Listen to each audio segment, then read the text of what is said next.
Alright, new game. Oh damn, I missed. Wait. I missed? Huh. This is one of the best main menus out there. I haven't even hit start and I'm having fun. This is good stress relief. And that's handy. Cause I'm gonna need it. I'm still dance. Accept. Oh, lucky me. He's okay. Well, like I want.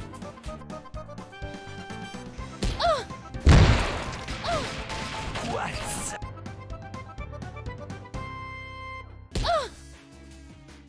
In the Hooligans video, I called that masterpiece the hardest game ever made. Well, I wasn't just being British. I was saving that iCaliber H in preparation for the title that was really giving my ass a hard time. For the day that I finally conquered Brigade E5. Released by Russian company Apeiron in 2005, this is a real-time tactics affair, and to sum it up, I'd call it the flight simulator of gunfights. It's one of the most granular, in-depth, and challenging experiences I've ever had.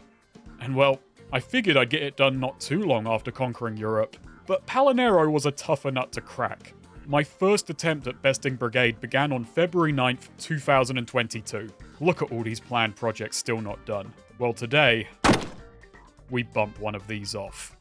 This took multiple false starts to finish, thanks to unknowingly poor decisions turning factions against me, random and mandatory battles that seemed unwinnable, and most tragically, shoddy financial management putting me in the red before the enemies ever had the chance. This is a game where a lot can go wrong, and a lot did, with some campaigns dying tens of hours in. It took 2 years, 4 failed runs, and 150 of gaming's most tactical hours for me to say, welcome to Brigade E5. It is mine on misfortune. We're presented with a seedy assortment of soldiers of fortune to choose from. Despite being from all corners of the globe, they each come from similar circumstances.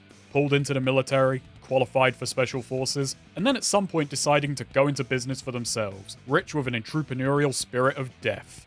Each possess different stats, and you can choose from a handful of classes to specialize them further. I like the spotlight effect and how they step forward to be picked, but unfortunately this menu is pretty bad. You're only given a tiny peek at each unit's stats. There's much more minutiae making up what kind of merc they'll be that you are not made privy to. On top of that, there's an optional quiz which adds even more ambiguity to stats in case you're a fan of uncertainty in your tactics titles. Honestly, this isn't that big of an issue for me because I was going to pick based on who I found the most interesting anyway. I almost picked mustachioed man Alexei Ivanov, but wound up taken in by the North Korean defector Sun Kum Kim. When she was sent on a mission overseas, she took her chance and went AWOL, deciding to make a new life for herself. One where she gets to take as many as she can along the way. Yeah, I like that initiative. So I give her the nickname of 13 and we're on our merry way. How's that new life going? Well, it's going alright. War is war. Whether it changes or not. We're locked up in a prison camp for several years while some guy narrates to us. Here, you're a nobody. You're just a number. Way ahead of you. One day, by a stroke of luck, our past service makes us valuable. It's written here, you have military service, and it changes a lot. Something fun here is that if you take the test, which is filled with bonkers questions and equally contrived answers, it ends with you getting to request which faction you want to work for, which really makes me wonder what the Warden's game is. It's especially good on a first run when you have zero context for what any of these options even mean. Regardless, while we're on our way to wherever, our truck is ambushed. Sol Myers gets up, nicks an assault rifle, and fucks off, leaving 13 to her third shot at life. Jerome comes running, happy to find a survivor, and the game crashes. The universe is really conspiring against old 13 here. Happily, we haven't another Ulis on our hands here. We can get this lad sprinting. Slimming down too. I am not like camel. After switching to the far more tactical 4x3 aspect ratio, crashes were in general no longer a torment. With that out of the way, Jerome springs his own ambush on us. A plot dump. We're in Palinero, a country once under the rule of King Carlos. Then the National Democratic Front appeared, massacred the royals and turned the country into an easy-to-understand three-faction sandbox. To sum up, The NDF are totalitarian rulers. Tormens is the usurped former head of the NDF, now leading a loyalist rebellion, and the smugglers supply both sides with weapons, playing third banana in this little republic. As you may be able to guess, moral ambiguity isn't much of a concern here. Everyone's a bastard, so pick a side and start blasting. It's then Jerome remembers that there are bandits incoming and asks us to protect him. I guess these guys aren't so bad. They were polite enough to wait until we had context for why we gotta shoot them. Though I've got to ask them to hold off for a moment longer to give you some context on how we're going to shoot them. If you're into PC gaming, you may have heard of the Jagged Alliance series. It's a cult classic tactics franchise where you hire a team of colourful contract killers to liberate nations under tyranny. And from the turn of the millennium until just last year, fans of the series haven't had anything. Well, actually they have, but what they got challenges the notion that something is better than nothing. In that near quarter-century gap, there have been spiritual successes, and at 2 points, Russian companies almost had cracks at the property. GFI was making an officially approved Jagged Alliance 3D. But then license holder Strategy First enacted a tactical retreat. Development kept going without them, and after a forum vote, it was renamed Jazz, Work for Hire. It was then published internationally as the far more desperately titled Hired Guns, the Jagged Edge. Man, look at that logo. Strategy First may have pulled the rights, but these lot pulled an about typeface. The international publishers of Brigade E5, New Jagged Union, were no less worried you might miss out. Especially in Germany. As is obvious, Brigade is yet another spiritual successor, also coming out of Russia and with its own interesting origin. I should say by now that basically everything I know about its development is thanks to Becker, who dug up a mind-boggling amount about it. The project began in 2001 as a one-man effort, developed by hobbyist game dev Vladimir Rofnarovsky, a graduate from St. Petersburg University's Department of Maths and Mechanics. Given his background, it's no surprise to learn the man likes his simulation titles crunchy. His first game, 1997's Remember Tomorrow, shows this clearly, being a numbers-heavy space war sim released under Rofnarovsky's own soft warware brand. He went into E5 hoping to not only continue the traditions of Jagged Alliance and XCOM, but advance the tactic genre. To that end, the project had 3 whales. These were improving turn-based combat, creating an in-depth weapon handling system, and implementing complex AI. For now, let's focus on improving turn-based combat. His improvement to turn-based was to get rid of turns. Annihilated! Based. Rofnarovsky saw turns as an inhibitor to realism. Simply put, a real-world enemy isn't going to wait on you to take your turn. But Rofnarovsky also knew that real-time doesn't afford the player control of a whole squad, at least not with any degree of depth. This led to the creation of E5's core mechanic, Smart Pause Mode, or SPM. This was an attempt to capture the strengths of both approaches, the depth and decision-making of turn-based, with the dynamism and opportunities of real-time. A programmer and contemporary of Rofnarovsky who later joined the project, Dmitry Avashkin, even wrote a 3-page thesis going over what they hoped to achieve and the potential benefits of their approach. And since the enemy is still approaching, let's put their theory into practice. Breaking down how SPM works, if your unit has orders, they'll carry them out. When they fulfill their goals, the game will pause. The player can manually stop and start the passage of time besides, but when something triggers the system, like an enemy entering your unit's cone of vision, spotting an active grenade, hearing suspicious noises and so on, the action will pause and alert the player so they can react to the changing situation. There are a ton of trigger conditions and the entire system is highly customizable, though I didn't tinker much myself. The amount of options here gave me pause. It's pretty robust, but given how high lethality the game is, its jagged edges cut deep. Its greatest rough edge is its inconsistency on whether to pause or not after certain actions, most annoyingly after your units take a shot. Mostly fine until I reflexively unpause the game's pause or vice versa, and then the enemy wonders what's gotten into my unit's head, before sending in a bullet to find out. Unit control is just as comprehensive. You have 6 stances: sprint, run, walk, 2 different crouch speeds, and prone. Each of them a trade-off of mobility, stamina cost, profile, and noise generated. Better than drugs. Shift-clicking lets you turn. This is useful as sightlines are projected out from your unit's eyes with at times cumbersome precision. Bullets also exit from the end of the barrel, which means, with unfortunate positioning which doesn't much feel like your fault, your shots can be muzzled.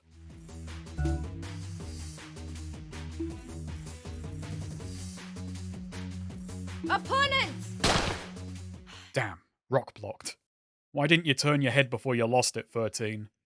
Obviously, units lack the ability to dynamically alter their stance to ensure vision and firing capability. That would be absurdly impressive tech today, let alone for 2005 Euro Jank. Cover is obviously useful in a firefight, but you'll be fighting against it just as much as the enemy to take position, as placement has that degree of imprecision and the maps often have collision issues, with many objects not actually being the size or shape they look. Often not by a great amount, but it makes a great difference. By alt-clicking, you can move without changing facing and even roll, helpful for rounding corners and covering where you suspect enemies may come from. Lastly, you can also click to quick turn around corners, and while this is bizarrely overpowered because you enter and exit corners at speeds that should probably cause whiplash, it's balanced out by being unbelievably buggy, as most of the maps aren't sure what constitutes a corner, and you have to pixel hunt the exact spots where it might work. Oh, medics, bring drugs, many drugs! As should be obvious by now, this isn't on a grid. You have total freedom to slightly misplace your units and put them in great peril. But let's talk about that in relation to turn-based versus real-time. In turn-based tactics games, especially modern ones, cover is a mechanic, and a unit in cover attacks from cover. Not so under Brigade's SPM system. Here, cover isn't a mechanic, cover is the geometry, and you have to expose yourself to attack. And that's daunting. Leaving cover means that if the enemy is already watching that space, they have the initiative, a real-time advantage. Even after 100 in-game hours, being exposed to an enemy's sightline maintained a feeling of peril, which is equal parts impressive and oppressive. It is minor misfortune. On top of that, there are multiple aiming modes: gunfighting, shooting, and aimed, as well as situational options for optics and underbarrels. Chuck in a slider for how much DACA you want to put down in full auto, and we have an entire dashboard of death. And this is where we get into the real nitty-gritty. This is a system where milliseconds matter. It's the quick load and the dead. Being fast on the draw is just as important, if not more so, than marksmanship. You can also manually toggle whether a unit has their weapon raised or lowered.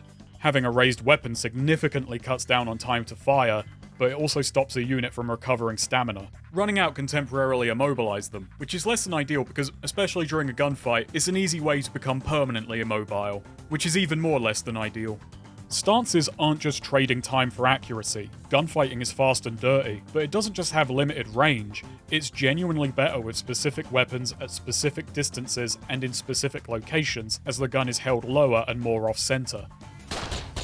Plus, you can't gunfight unless you're fully stood up. So if you're ducked behind cover and an enemy successfully charges in, you're at a major speed disadvantage unless you were already keeping tabs on that approach.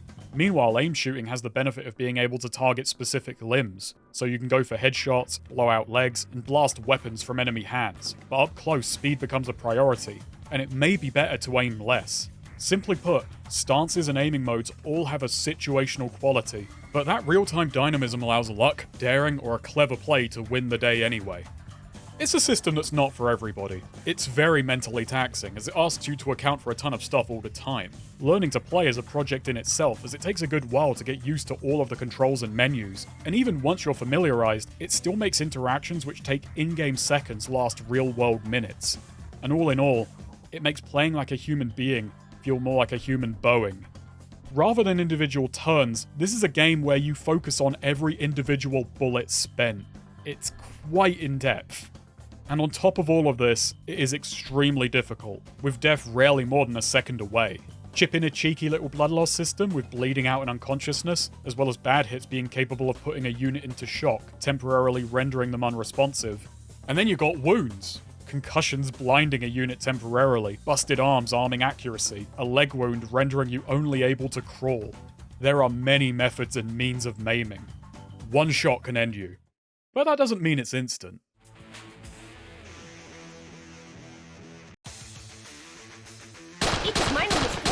And through these many systems, it gave me some of the most tense, unique, exhilarating gunfights. I've had close-range shootouts in markets where my gun was blasted from my hand, and I had to scramble for cover, pull my backup piece, and then realize, oh shit, I've totally lost track of the enemy. I've had legs shot out from under me, turning the one remaining foe into a terrifying beast, in every way faster and more mobile, as I scramble to find a way to force them to approach me and offset my disadvantage. I've crept through smoke grenades with foes hidden in the fog, hoping I'd find them first, and then I panic and just start firing frantically all around me, hoping to get lucky. It's clunky, it's slow, but it is so in-depth and simulates so many odds and ends, it organically creates moments that other games could only tackle in cutscenes. Despite being built for milsim, it was in these small chaotic moments, these tiny dynamic gunfights, which felt like I was choreographing a little action set piece, these are the moments which gave Brigade a sense of wonder. Now sure, gunfights remain mostly a battle of positioning, flanking and so on. Stuff turn-based does perfectly well, but this addition of being able to outdraw an opponent and effectively deny what would otherwise be an enemy turn turns the whole thing on its head and opens up a ton of possibilities. SPM is a wonderful but unwieldy system. For the most part, very fun to engage with engagements taking ages to cease to be engaging, even with all the rough edges. Because I never knew when a bog-standard battle would take a sudden turn for the dramatic, or some tiny, rarely used mechanic would spring up to either save the day, or make it much, much longer.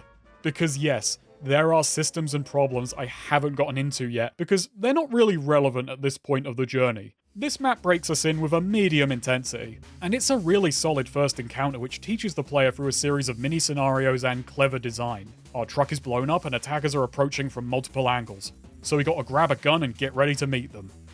This must be what it feels like to pick your first Pokemon. Call that a starter pistol. It's super effective. I find this really neat. Because of the approaching foes, even the first time engaging with the inventory has a little dash of tension. The opening area features myriad tactical options which let us feel out different approaches. Head into the tree line for cover from all angles, but also meaning we have to cover all angles. Take cover behind the wreckage to have a big block to control space from. Use the nearby ridgeline to cover a wider area at the risk of greater exposure. Or retreat into the nearby ruins and force the enemy into close quarters, restricting both their numerical advantage and your own ability to retreat. Plus, you are staking this position on your ability to gunfight. It's a bit of a cowboy move. This introductory map is sadly the sharpest encounter design we're going to see, but it serves a good function, implementing many terrain features other maps comprise of in miniature. Over my many deaths, I tried out different places and got an idea how each of them worked, which I could refine as I went into the game proper. Jerome being here adds a nice wrinkle to the whole situation, as he both lowers the difficulty and raises the stakes, acting as both extra gun and bonus objective. Do we use him to even the odds a little, or hold him back because we're angling for more money? Either way, the player gets immediate experience managing more than one unit, and is given an idea of just how valuable an extra pair of eyes can be.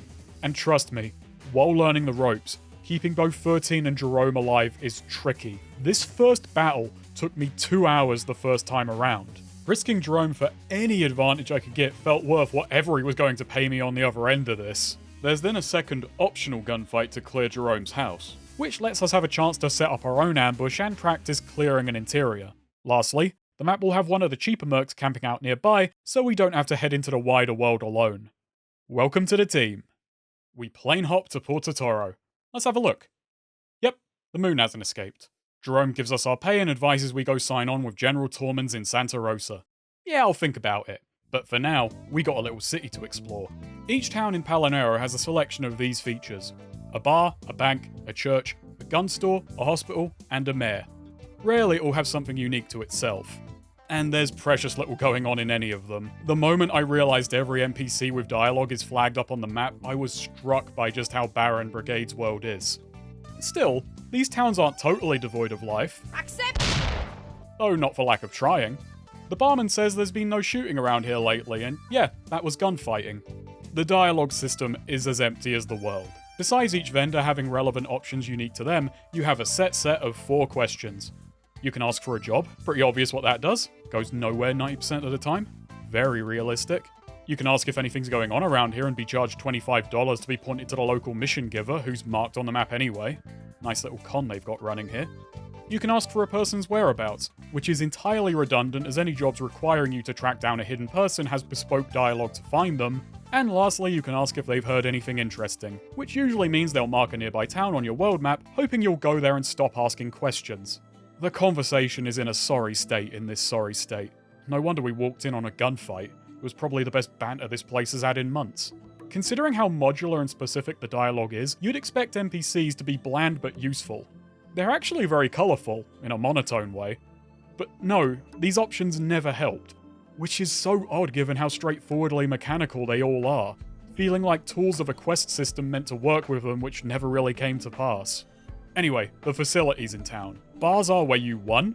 Find mercenaries, and 2. Find out how extortionately priced they are. We'll need some money magic to hire these guys, so let me introduce you to the Palaneran banking system. Bank accounts in this country build 2% every 4 days. Humberto here says the math is rather complex and not to worry about it, but no, please explain. You've piqued my interest. You don't simply loot bodies for money in Brigade. Instead, you take their credit cards and drain them at the bank. Talk about cashing out. This feels so much darker than simply picking their wallets. Anyone hoping to make their money system that bit more amoral? Take notes, I feel downright dirty doing this. The downside is this bank gets robbed all the time, and while you'll never lose money from your account, your accrued interest will disappear. Honestly, I think Humberto is bullshitting. The only robber here is him. At churches, you can donate money to raise your charm stat, which may, and I'm quoting the manual, define the path the dialogue will develop or the sum of the deal. So you gotta spend money to save money, and maybe our souls while we're at it. God be with you. Or not. According to the one guide this game has on Steam, payouts are predetermined on each new run. Apparently charm is also meant to increase via missions cleared, but mine kept tanking, which is honestly pretty reasonable given the non-stop credit card fraud, and I doubt giving that money to the church afterwards is paying my debt to God.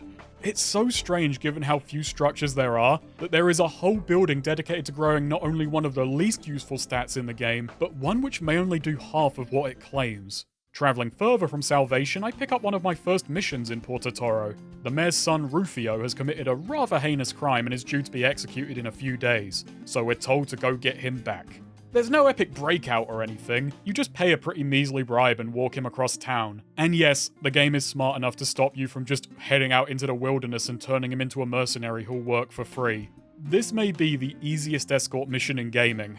Mechanically anyway. Morally, a lot trickier. I take another job to clear out gangsters in town, and wind up ambushing a random group of unrelated muggers on the wrong end of the map while the local police force kill the real criminals. I then went and collected the bounty anyway. This mission type is always worth taking early on, as they always take place on maps with guards posted who do all the work for you. So with that cleaned up, all Mayor Delgado has to worry about is the next election. Don't worry man, I'm sure as your son would say, you got this by the arse. Porto-Torro features another odd job. The gun store owner Vito's wine has been stolen, and he'll pay you to get it back. Do not take this job immediately. You have to let this one age a bit. Do it too soon and you won't have enough money to make money. Leave it too late and it stops being a good payday. The moment you activate it, a time limit triggers, so hold off for a bit. Let Vito go dry for a while. Meanwhile, from Humberto the bank manager and Salazar the customs officer, I get jobs to ferry a package and go pick up an armor plate, both of which will send me to Cali Cantinos. So let's leave Porto-Torro. And enter early. Well, this isn't hell. This is just Palanero. Overworld travel is pretty straightforward. You click on the map and you go there. You can speed up and slow down the clock, as well as your party's travel speed. Slower speeds saving stamina and being stealthier, and faster speeds doing much the opposite. Now it may surprise you looking at this, but travel's really not all that interesting in and of itself. The smugglers occupy Cali Cantinos in the northeast, keeping a fair distance from the action. The NDF runs San Miguel to the west, controlling by far the largest swath of the map. And lastly, Tormens has a strong defensive position in the southwest, with the compact town of Santa Rosa. The cities are connected by roads, which the map does a good job magnetizing you to, which is handy as travel is fastest along them, with grasslands and forests significantly slowing down your party. While there are a couple of secret maps, pretty much all of the landmarks are along the main road, and anywhere that's not is flagged up when relevant. So that dialogue option to learn about other towns? Also useless. I was never pointed to anything cool like a hidden bandit base or a secret stash. All they'll excitedly tell me about is another major population centre. It's like if you asked a barman in London if he heard anything interesting and he points you to Manchester. The map may as well look like this for how much you really have to engage with it. There are faction patrols and such, but even when you've made enemies, the speed bonus of the road is far greater than whatever stealth bonus you may get off of it. I've played this game for 2 years and haven't found any benefit, or anything really, off of the main road. But it doesn't matter, because soon enough, they'll find you. Okay, let's talk about Hell. Early on in Brigade, you have a few things to do. Get mercs, get gear, get money, get merked. You'll be knocking about getting into random battles, selling off loot, checking out the towns and looking for work while deciding which faction to throw your lot in with, all the while building your team and gearing them up to tackle bigger challenges. Pretty standard RPG fare. Only, it's anything but fair. There's just so much going against you. You're outnumbered, outmatched, and outgunned. Even the lowliest random bandit is better equipped, statistically stronger, and he has friends. I have Wiz. Oui, Capitaine. Bleed like fountain of death. In this timeline, anyway. Welcome to early game Hell. How tenuous your starting position is works in making you learn to play clever and steal any advantage you can get. But it's honestly still kind of bullshit when you pull off a perfect gambit, sneak up on a distracted foe, and it doesn't matter because your aim is still just that bad.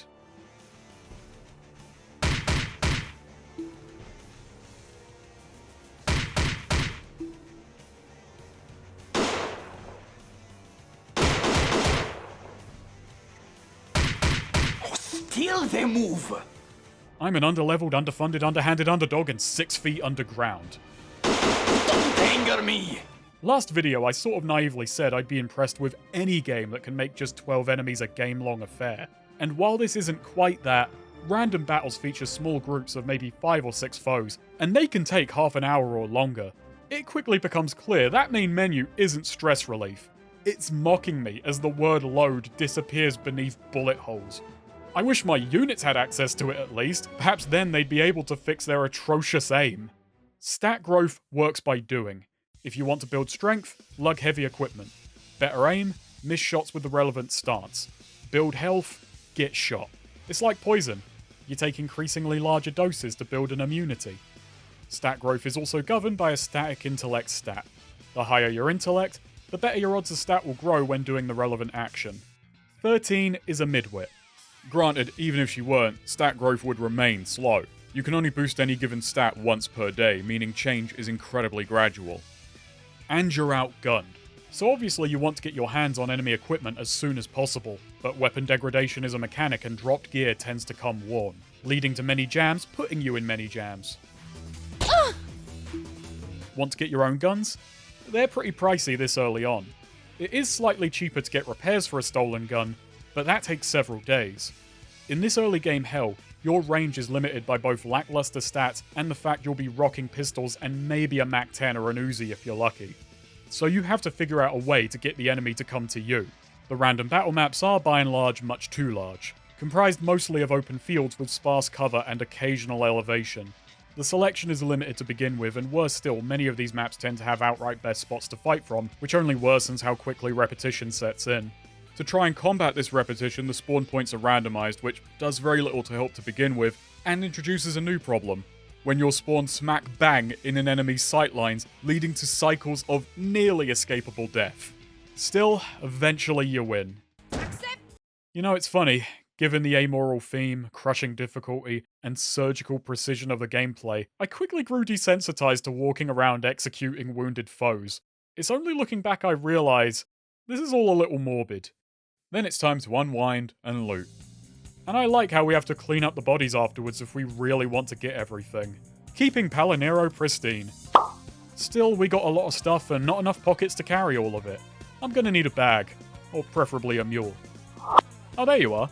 And not that I'm trying to be barred from international travel, but I could get way more handguns in a backpack than this. Take all this to a gun store and make a few $100. And realize this is nowhere near enough. The cheapest merc I found cost $900 a week. The man's priced like a London flat and he isn't even half as dangerous. And believe me, in the early game this pound of flesh is costing me a chunk of change. $900 is nothing to sneeze at. So you take jobs to bulk this out, and a lot of them require travelling between towns which are days apart from each other, and the payout on these is just as atrocious. In the early game you can expect $200 to maybe $3,000, late game up to $6,000. Which still isn't even enough to get a top tier operator to look at you, especially if they're racist. Good thing I'm not hiring you. We'd be in some kind of jagged alliance. Oh, And you better hope you don't accidentally anger an entire faction too soon. I somehow got the neutral faction hostile in one doomed run. I can't even begin to guess what I did. So you're just barely making enough money to make ends meet, squirreling away whatever you can to buy equipment that you hope will make the game in any way easier, and you better not get wounded in all of this, because fixing that can cost more than the killing was worth.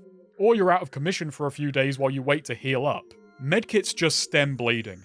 Only doctors or rest actually recover health, which is running down the clock on your contracts, which is going to cost money to renew.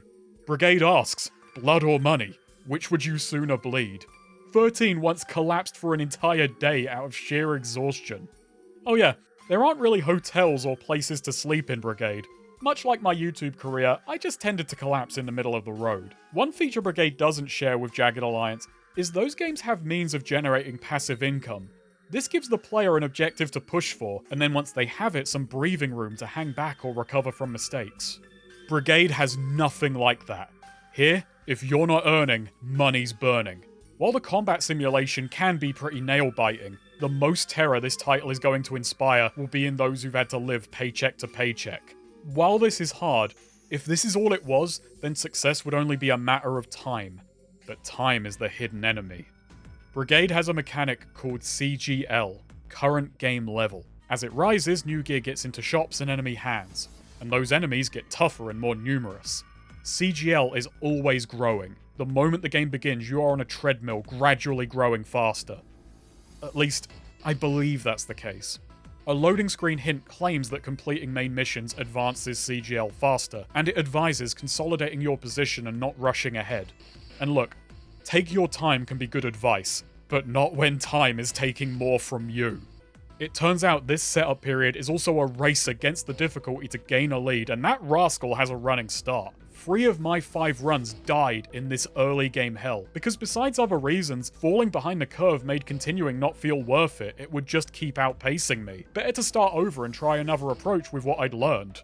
I should say, I'm not against this design. I'm a Dead Rising fan. I get the benefit of time pressure. Choices made without friction are just frivolity, and that's fine, but this isn't the game for that. This is a game about time on a micro and a macro scale, and with that, short and long-term planning. Time pressure is an easy way to make decisions have weight, as everything is now judged against the clock. It adds peril to every bad call and victory to every good one. If you make it out at the end of the week even just a little bit better off than where you were last Monday, that feels good. And honestly, I'm making it dramatic, but I had a lot of fun fighting the system. I appreciate a game where it feels like I could come back a little bit more experienced and see that accumulated skill and knowledge take me a little bit further each time. The issue I have is the absurd, punishing pace at which it goes.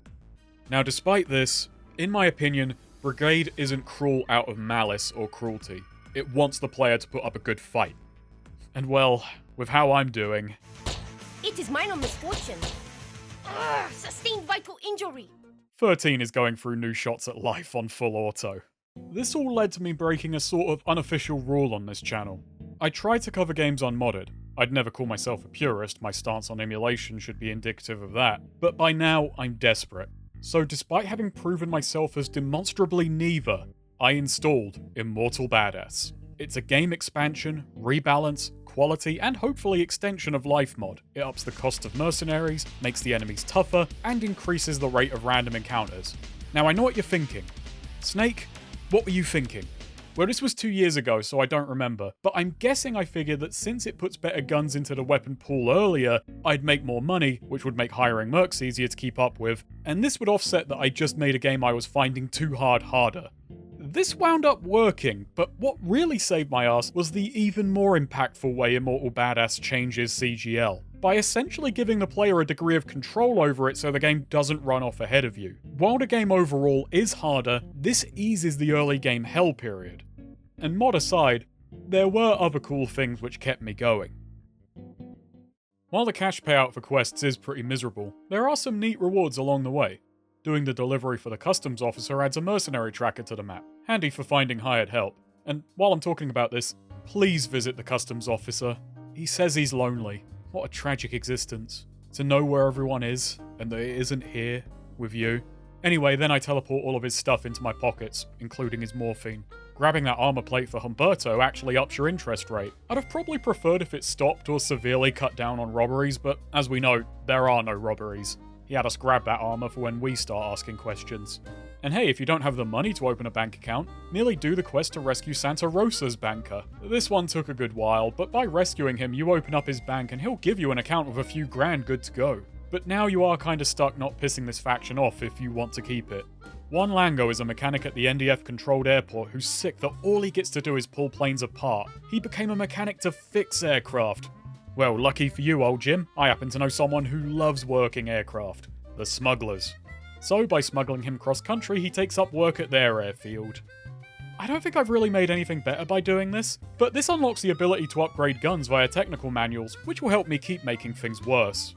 I adore when semi-important mechanics are hidden away like this. When done well, it can give a game a much greater sense of depth and surprise. It encourages a player to explore more and wonder what else is out there.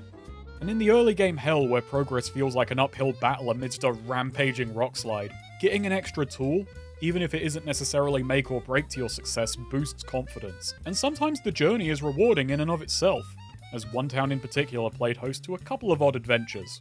I took a job from Cali Cantino's gun store owner Gitana Vargas to deliver a parcel to one Lolita in San Miguel.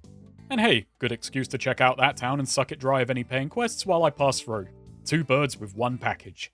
And yeah, San Miguel is perfectly pleasant, but no one can point me in the right direction. Or maybe no one wants to answer when I ask them where I can find Lolita. The local priest is similarly unhelpful. Might have had better luck with Shota, eh, Padre?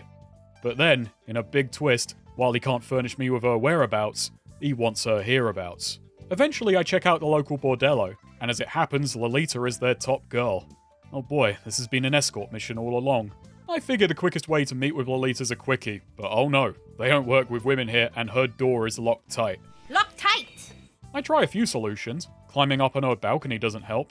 Next I figured that since people work 9 AM to 9 PM in Palinero, I'll just have to wait for her to leave, but nope. The working girls work 24/7 round here. It's then I hatch a plan. I'll simply hire a male mercenary and have him request Lolita. Hey bud. Though it isn't long before I realise the stud plan's a dud. I can't afford anyone to begin with, and part of the reason I'm even doing these jobs is to make money. After a day or two of blindly looking around San Miguel for a possible solution, I get desperate and try something. You can shoot out locks in this game. I'm not kidding when I say I just hoped that would work. It was a move born of sheer desperation. I also want to point out how astronomically lucky this moment was. I have no idea if breaking a lock is a dice roll or it's about hitting an exact point on the door, which is also a dice roll.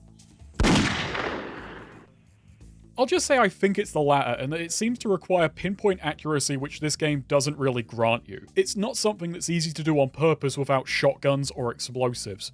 Simply put, I could have shot this door, missed, and figured that, of course, that wouldn't actually be a mechanic and given up. But no! The bullet not only hit the lock, it flew through the room and hit the opposite door!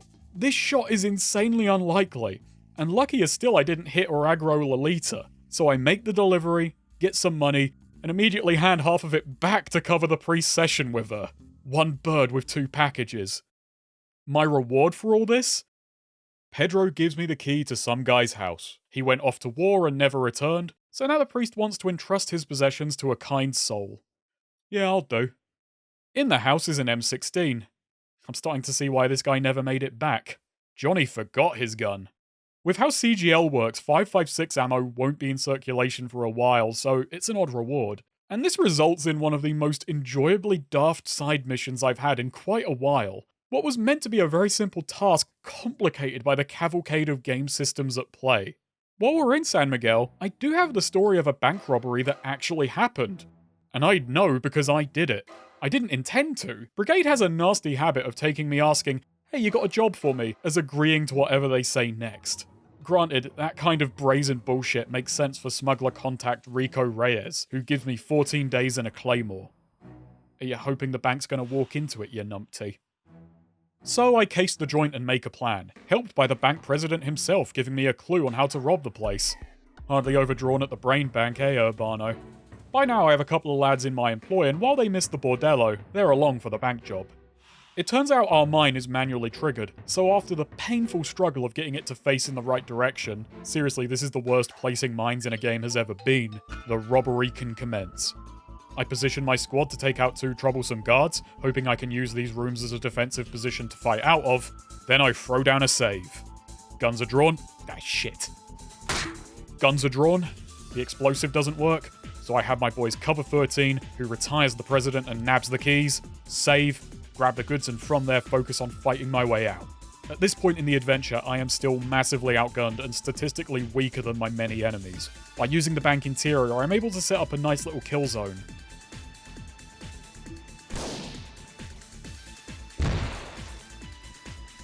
But this alone isn't going to see me home free. I can't empty the map half as easily as the vaults, and that's because the AI in Brigade is a beguiling mix of brain-dead and brilliant, which I happen to find brilliant. One nifty thing is that the bleeding system also applies to enemies. A lethally wounded foe is unpredictable. They may fight to their last, but if left alone or isolated, might try and beat a retreat, which can be pretty bleak to watch. I like this because it gives the player more considerations. Do I keep fighting this foe because they may be a threat, or move on to the next because they're gonna go soon anyway? One thing I wish it could do was heal itself and other allied units. There are a lot of tactical possibilities in using wounded foes as bait and upping the difficulty, but that's really my only ask, as this AI is pretty fun to fight against. Some will suicidally rush in, others cleverly set up, hold back, and even cover each other in ways that make them really difficult to approach. They seem to know how to play amazing angles where I can never slice groups without exposing myself to more than one of them. This was a real oh shit moment for me, as I figured I'd exploit the AI, get them in a killing field, but no. I had just cornered myself in the bank, and now I had to fight my way out. I hold position and take out anyone who tries to be a hero. Save. Thinking I've thinned the herd a bit, head out the back. Save. Creep around the building and painfully fight to the main road. Save. Rush to an alleyway instead so I can creep towards my escape. Save. Realize my exit is totally exposed and charging it a death wish. Notice that it's being watched by a perfectly positioned imposition of poor disposition, and I'll have to take him out first. Save. Creep into the building, take him out, and we are finally home free. It was a mix of fun and frustrating, a 2-hour tale of thinking on my feet and overcoming great odds. Granted, with a lot of quick save and quick load. And it's as I'm nearly done fighting my way back across the country I realise, where the hell's the loot? Oh no. I had quick saved between grabbing the loot and escaping the building, and had fuss fought my way out empty-handed. I shot all of those people for nothing. Am I going to have to spend another few hours fighting my way back in? The good news is, no. I come back and they've completely forgotten about the whole thing. Maybe Humberto isn't lying. Maybe there are just that many bank robberies that it's completely unmemorable. I waltz into the bank, grab my objective, tidy up a little, help myself to a few of the guns lying around, and bugger off. If only it was so easy the first time. Funny thing, a year earlier I had done this exact same quest, and I had done it so much more efficiently. Of a night, the bank manager retires to his office. His door is locked, but if you follow him in, he doesn't mind. He'll even lock me in come morning. So this is a kidnapping now, right? Well, front towards enemy. No one suspects me of doing the deed, and thus I'm able to get away with it, no one the wiser. The AI has an intentional limitation, part of Ofnarovsky's third whale. In his Google translated words, it is forbidden to look at the player's cards. He wanted it so that NPCs can only operate on information they should reasonably have. While the AI does break on occasion, it's pretty incredible when it works. I came to learn the enemy's behavior and how to play against it, but it was still unpredictable enough to occasionally catch me off guard, which I found to be a good balance. Predictable enough to be played against, surprising enough to at times outplay you. It meant I could get more confident that I knew how to fight it, but could only ever underestimate it at my own peril, maintaining tension. In missions like this, however, it's very exploitable. The guard posted outside the door can't be certain I caused the explosion. Simply put, the AI is smart enough to be stupid, and I like that. The real question is how I got so much stupider in a year. That aside, there is good news. That bank job more or less propelled me out of early game hell. Around the country are several people selling cars, and now I could afford one. Yeah, look at me go. Riding in style. Turns out nothing gets you off a treadmill like a Hummer. Not only do you travel significantly faster, But since driving can be done in shifts with passengers resting, you can go non-stop, only needing to camp to pass time. This also means you no longer get jumped for random battles half drained from marching. With a set of wheels, you'll never die tired. On top of this, vehicles have storage space, meaning you can ferry significantly more loot. This also adds an option in shops to auto-sell everything from the boot, significantly truncating how long it takes to pawn everything off, alongside a private stash, allowing me to keep even more gear. I figured a car would just be a speed boost, but it is so much more than that. It kicks everything up a gear. With my ability to both make and maintain money significantly increased, I now have some disposable income. So let's talk about the Wonder Emporium that is the gun shop. There are two things which I think drew me to this game. One is that I'm a Mount and Blade guy and have long wanted a mercenary sim set in the modern day. This obviously didn't wind up scratching that specific itch. Two is the absolutely stonking amount of guns in this game. Well over 100 with more added by Immortal Badass. This is Smash Bros Ultimate by way of the NRA. So if you're into guns, especially if it's to a worrying degree, this game is for you. Give it a go, it may buy the people around you some time. It made money trouble sting that bit more as I wanted to play with all of these guns but knew I couldn't afford them. It gave me little goals to strive towards as I wanted to outfit my crew with weapons I found interesting. It meant that when I did splash out, it felt like a big deal and I had to make this gear work. Though this occasionally backfired. Like the time I caved and bought a gyro jet. It wasn't all bad. The gun is incredibly powerful and accurate for the early to mid game, but sadly its rocket rounds aren't emulated and its benefits are heavily balanced by a low magazine capacity and sluggish reloads. Not to mention its ammo is expensive, bulky, and rarely in stock. Though that last drawback is an equally fascinating solution. In shops you can make custom orders for any items you have. It takes a few days to deliver and costs more of course, and this solves so many problems the shop may have, while giving the players a really ingenious tool to use, another option at their disposal. The continually expanding roster of guns was no small part of what kept me going as I'd always want to see what turned up next. And what's even more impressive is despite this large collection, each gun I tried did feel distinct. For another example, much later in the game I saved up for and bought 13 and L1A1 because I think it's a cool gun. It wound up being a bit too cool for me though.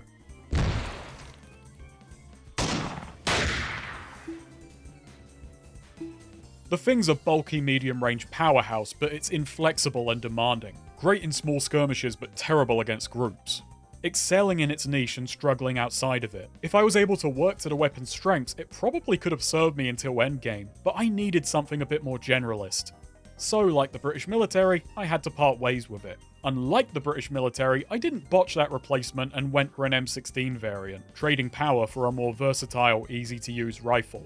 That's what winds up so fascinating about guns in this game. Thanks to these very granular differences blown up by the focus on small details, every gun I tried felt like it had personality and quirks. Like cars in a racing sim, you have to work with them as much as they will with you, and it gives the guns a real tactility. Lastly, there is a vast array of attachments to enhance or modify a weapon. Accept! Annihilated! Many guns have a bunch of magazines to choose from as well as lights, lasers, silencers, bipods, bayonets, underbarrel launchers and shotguns, as well as an array of optics, red dots, scopes and night sights. And scopes aren't just straight upgrades, they hinder aim outside of their optimal distance, as well as impair a unit's peripheral vision during use. Another odd, not quite attachment, are replacement barrels for LMGs. In yet another surprise feature which can burn the player, guns can overheat. So do you trade the inventory space for this eventuality? Before I move on, there are a couple more neat features. You can buy sellotape to improvise tactical magazines, and guns with collapsible stocks actually have that as a feature, speeding up prep time at a cost to accuracy and full auto control. And cooler still, all of these attachments and changes are displayed on the weapon. This was Ofnarovsky's second whale, and it may sound like a lot of blubber, but it's banging. A strong mix of mechanical rigor and personal expression which contributes to the really meaty gameplay. And the systems get deeper still. Some games track ammo count, some games track individual magazines. Brigade E5 is accounting for all that and every last munition to round it off. You not only have to get guns, unless you want to be manually loading bullets, you're going to have to buy magazines and keep them loaded, cycle through them, take the time to stow them away. This isn't downing cans in the park, you can't just dump empties. Oh, and make sure you're wearing your magazines in belts and pouches. Characters begin with just their pockets and whatever they can sling over their necks. Then by buying belts, vests, holsters, cartouches, and backpacks, you expand the amount they can carry. Each storage type has different speed penalties, so you'll want your most critical gear like spare mags, grenades, and medkits in your vests and pouches, with backup supplies like camouflage kits, attachments, and extra ammo in the back. This system may sound cumbersome, but it creates amazing tension in longer battles. When my magazine started running low, I suddenly had to think where I could pull back to start refilling them. This is something no other game has required me to do mid-battle. And there are yet more nuances. While this never happened to me, I read a piece of advice to store grenades in a backpack. While this makes their use far slower, they can apparently be detonated if hit, far more likely if you're wearing them on your front. I hope this is true, especially because by the end of the game, I would have taken Palinero with me. One really neat feature is to do with shotgun shells. If you take them out of their box, they take double the inventory space, but are significantly faster to load. Alongside this, we have armor and helmets. Very useful in a game where one bullet can end you.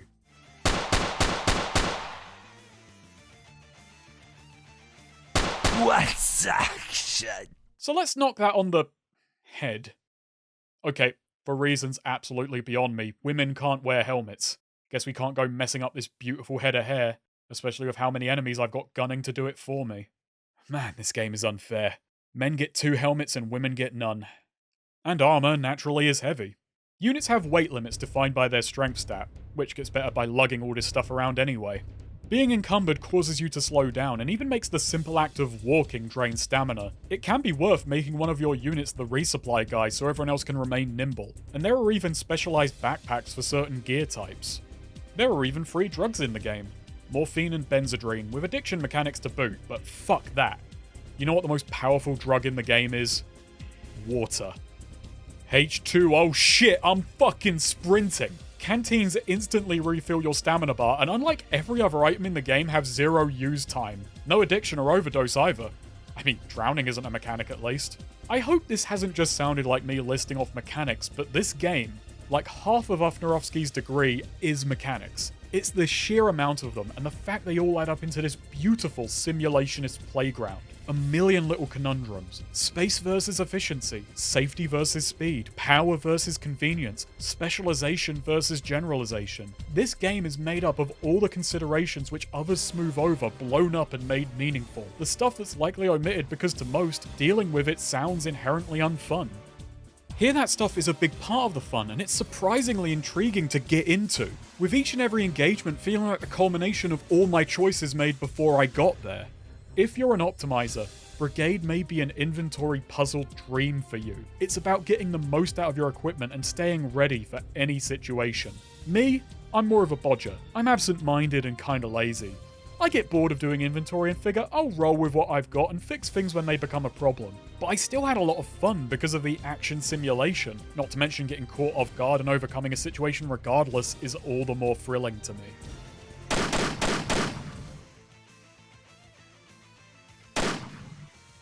So I'm 4 runs in and I fought my way out of early game hell and got myself a ride. I did this by being as penny pinching as possible and getting as far as I could solo, stockpiling money so that I could afford to not only have mercenaries but a few unproductive days with them. Meanwhile, I was knocking about the country doing jobs wherever I could. Something nice is you can do several gigs for each faction before you're locked into their story path. It's a bit fuzzy when exactly that is, but you'll get an idea. It's usually about the 3rd time they ask you to commit a war crime. Ultimately, I did do what Jerome wanted and went with General Tormens. Not for his sake, but for personal glory. 13 wanted a new life, and siding with the rebels sounds exciting. A chance to play the hero, get paid, get her name up in lights, and hopefully not get lit up in the process. Plus, and I can't remember where I read this, but I heard Tormens was the hard route, and if I'm playing a game this hard, it seems a waste not to go all the way. Our first gig under Tormens sends us back to San Miguel. Their spy, Zila Zayas, has gone quiet. Yet despite reports, we find her wearing the loudest outfit in the country. The hardest part of this quest was catching up to her as she does laps of the park, but once I do, I get the skinny. She was taking pictures of the airport and owing to either flash or flashiness, got caught, leaving us to go back and do her job properly, which is incredibly easy. With the camera back in her hands and feeling she's being followed, she decides to head back to Santa Rosa. Truly, one of the worst spies I've ever seen, though I guess any spy you see isn't very good. We're then sent to deliver payment to Rico Reyes for a weapon shipment. Naturally, the greedy git gouges the price and it's up to us whether to foot the bill. There are so many games where this decision wouldn't be complicated whatsoever, but in Brigade, where money is actually precious and I'm worried saying no will have harsh consequences, this had some weight. I'll say this, Rico, it's a good thing I took the time to make a rainy day fund and you caught me with a sunny disposition. So Rico gets his payday. And of course, the quest reward does not reimburse me, because Brigade wants that to sting. And Tormens must be feeling it too. He's pulling all of his money out of his secret accounts, and we're to go do the San Miguel collection. Oh, thank God, another bank job. I was about to suffer withdrawal. This hardly counts as a mission. I had a harder time finding my pay. Kemen here says the general left me a gift in the locker of the technical room. Well, that cabinet isn't interactable. Is this a foot locker? Someone should probably tell the general that Reyes has been selling him JPEGs of shotguns. I can't find a locker in what I suppose is the technical room, so I go exploring. I accidentally waltz into the general's chambers, despite the fact the game isn't meant to let me in here yet. I stumble upon the extra long mystery hallway to the void. No locker in here.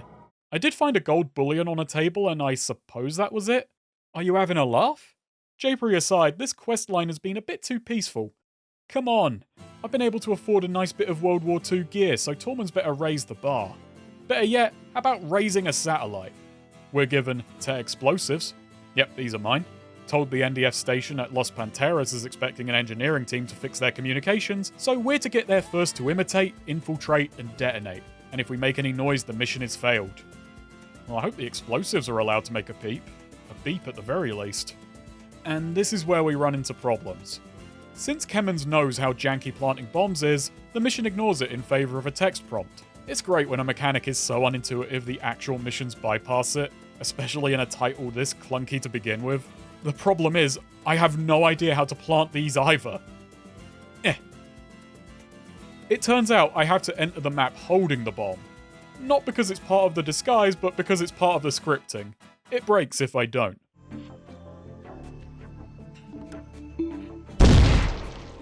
Ah, damn it, I made a noise. Mission failed. The explosion sets off the base, and yep, bar's raised. But despite an advantageous position, I can't clear it. Granted, I'm not meant to fight the base, but I wanted to know if I could. Alright, I'll get off your radar, I'm leaving. Coming up next is Camacho. One of Tormens' inside men in the NDF turns out to have been playing both sides all along, so we're to go put him down. We're told where I'll be having a meeting, a sniper rifle is planted nearby, so go get to it. Now I got to admit, I made a pig's ear out of this one. This was the funniest, clumsiest assassination in history. First up, I head to Del Plata, centermost city of the map and usually the most contested. Hey, what's that up there? Well, that's not our worry for now. What is that blue triangle? That's an NDF patrol. And if they're parked like that, it means they're passing through, maybe trying to take over the town. I didn't know about any of these mechanics at the time, so when I come waltzing in, and all these NDF lads open fire on me, I assumed Camacho was a very popular boy, this was his security, and I'd have to fight. So I head to where the sniper is stashed, and it won't spawn. Having now cornered myself in a graveyard, I tried to set up a defensive position. Here's the church, climb the steeple, peek the perch, get shot by the people. Luckily one of them tries to smoke the entrance and I'm able to use that to flee deeper into town, isolating and taking out the NDF as I go. Eventually the battle's won and I'm able to grab the rifle. And it turns out I'm not the only one who's a bit off the mark. My quarry is at the highest point in town. Despite map markings, there's nowhere I can actually see him from. So after failing to get the angle, I come up with a new plan. I know he's leaving in an hour, so I just wait by the exit and blast him on the way out. Done. Not my best work, I'll readily admit. I just went and put the ass in assassination, and it turned into a massacre. The hilarious thing is, this utter cock-up actually worked out to my benefit thanks to how revised CGL works. After killing so many enemies, you say to the mission givers, "We need new weapons to overcome the enemy." They hesitantly ask, "Are you sure?" They'll get new weapons too. So you say yes, and the game level ticks up. It is now at the player's discretion. As a moronic dumbass, I love Immortal Badass's revamped CGL. On a gameplay front, yes, it turns early game hell into early game heck, a bit less severe. Putting the difficulty in the player's hands is also interesting, as it isn't totally linear. The addition of new gear keeps the game fresh because yes, enemies do get harder, and while you do get stronger in tandem, what really grows is the amount of tactical options new tools present. The enemy may fight harder, but you can fight smarter. Greater opposition and better gear also means it's easier to make money and thus keep on mercs. As the game continues, long-term stress eases, while short-term stress gets more severe. On a less serious note, I also love how ridiculous this change is in context and how it makes everything our fault. It's thanks to us this country goes from pistols, pump actions, and World War II surplus to parading top-of-the-line military weapons decked out in optics with gigantic grenades stashed beneath body armor that can tank a tank shell, all in less than 6 months, just because I wanted new toys to play with. I love how we're warned that asking for new guns is only going to make everyone else follow suit. And they do. And none of the mission givers have it in them to turn down my pleas for new hardware. Another escort mission. Right, Kemen, if the lad can do that, I'm not really sure I'm needed here. Still, looking at Jose's stats, teleportation aside, I'm not impressed. If these are your colonels, I'm a little worried about Tormens' entire operation. And speaking of, clearing this mission means we finally get to meet the man himself. Hope you're ready, everyone. Ooh, the excitement's palpable. It's General Tormens! He says nothing, hands me less money than his underling has been paying me, and then attempts awkward small talk. It'd be up to you. I'd be disappointed, but in terms of Palanir and patter, this has made him the most charismatic man I've met. No wonder he's got loyalists. I'm having a lot of fun with these mostly done missions, and I feel a lot of that is down to the strong core gameplay and overworld adding spice and chaos to what are, at best, rather threadbare objectives. It's the kind of sandbox mission design I really dig. Simple objectives you can tackle in a variety of ways, complicated by factors outside of the player and mission designer's control. It's rickety and unfair, but that's part of the appeal. I massively prefer it over sandboxes that either feel like a checklist with geometry, feel like they're putting the player at the center of a world bending to them, or have linear, highly set PC missions which make the open world feel more like an extraneous feature, an overly elaborate mission selection. To me, an interesting sandbox is one where the world itself is part of the challenge, and I'm made to feel like a participant in something larger and beyond my control, unless I really take charge and learn how to work it. The dark side of that are the missions which are so obviously filler that they're coasting on the random battles in transit between objectives to give them anything in the way of stakes. Still, for the most part, what's fascinating about logging this journey is that each mission offers a unique slice of gameplay to talk about. But as we know, I had 5 runs, and I've been describing the 4th. So allow me to start speeding up to where everything went wrong. I finally felt cash rich and cutthroat enough to put together a team consisting of Toka, Zorba, Jigger, and later, Pepe. Hardly a crack squad unless Toka's also on the harder stuff. Eat better than drugs. This is also the time where we start moving into the middle of the story, where the quests go from wacky hijinks to laying the groundwork for your side to take over. And to that end, we're sent to the mayors of the 4 independent towns to ensure their loyalty. How are you, my friend? Something neat about this objective is that if you've previously shown the mayors kindness, which, I won't argue, they'll sign up on the spot. If not... Sosta, out of game. It also doesn't help if the town is currently occupied by a hostile faction. This gets long, and bloody long. Kill the mayor and most likely incur the wrath of the entire town in the process. Anyway, check this shit.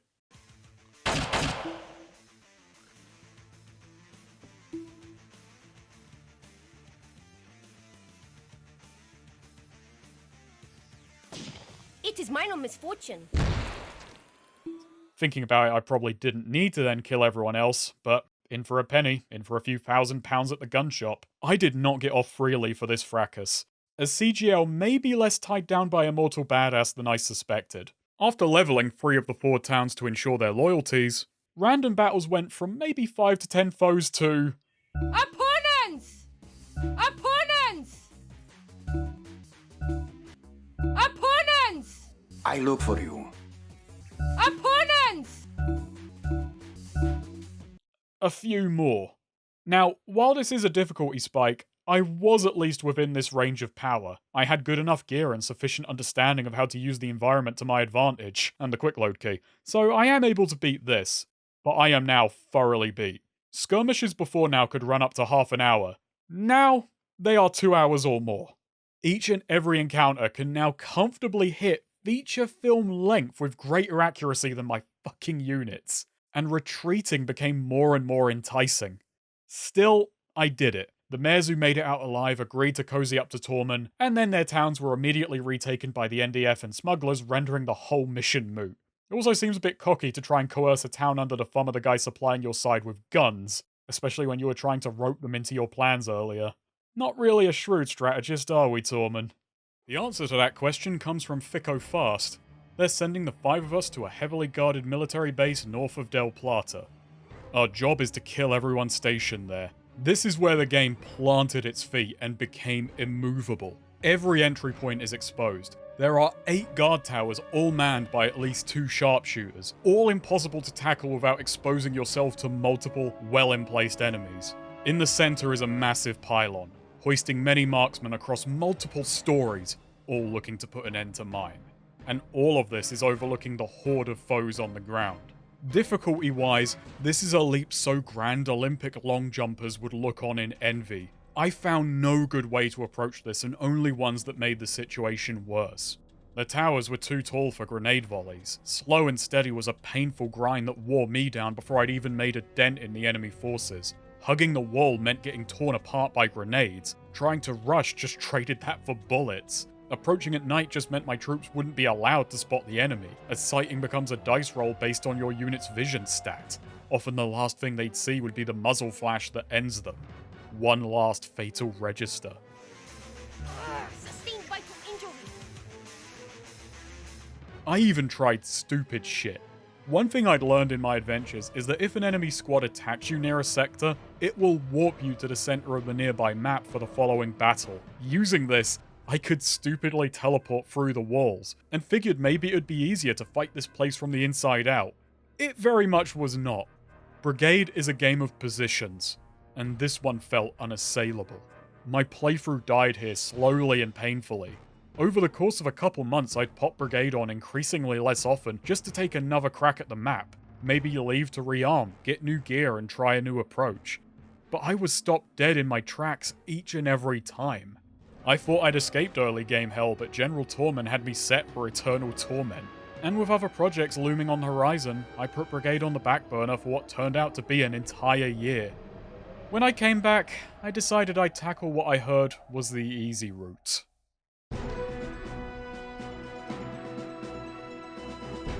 Returning was pretty cathartic.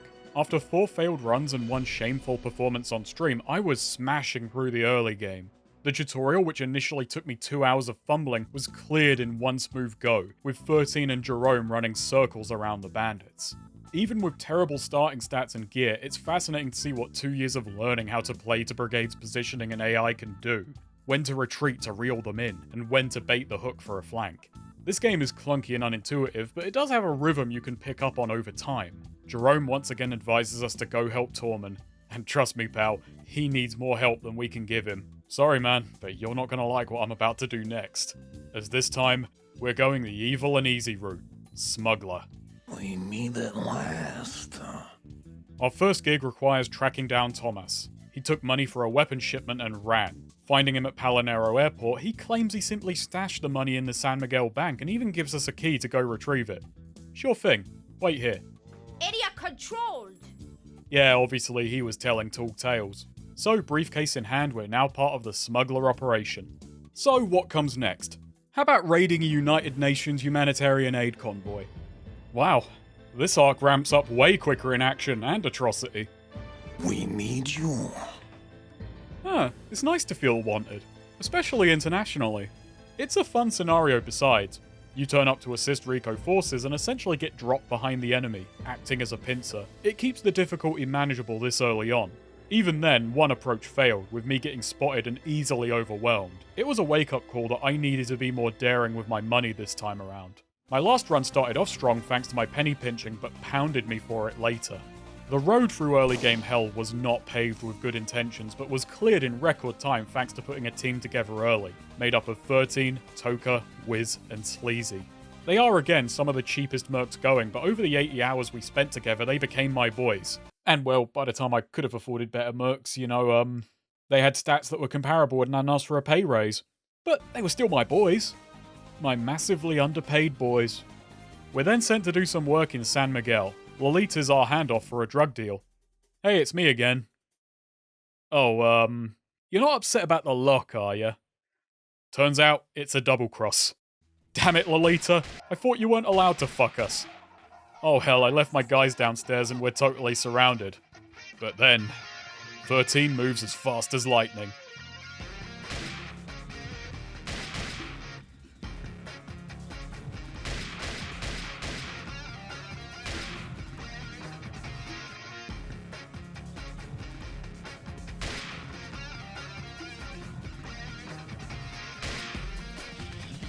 This game's awesome. I'd call you a bellend, Lolita, but women can't wear helmets.